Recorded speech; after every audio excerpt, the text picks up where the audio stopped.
para yung egg maluto. Pasilapin yung dito yung itlog para mahanap na naman yung itlog. Apoy na. Bawal. Pwede pa mag-swimming dyan. No? Oo nga, andyan sila. Swimming sila dyan. May mga magsasaka yan. Hindi nga swimming sila. Ay, oo nga. Kaya may pagkain sila dala. Ay, wag na mga anak mo.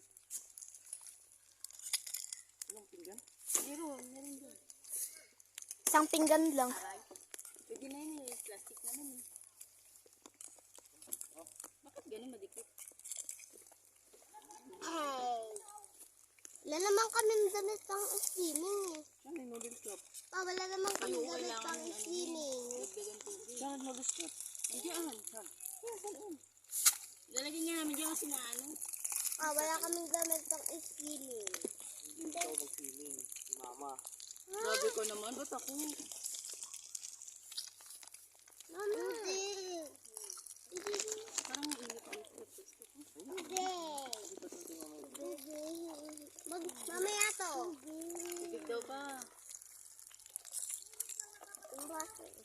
Itong ka mo ng buhay. Hulaan ko sunod na yan. Baka mo nga. Saan ka bumili ito pa?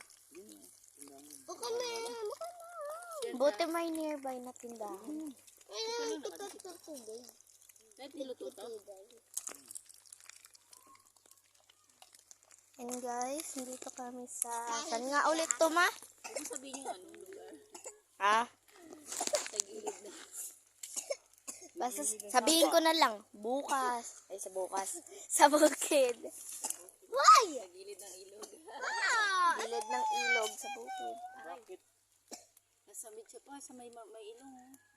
Punas ka, punas. Bigyan pa muna sa atin.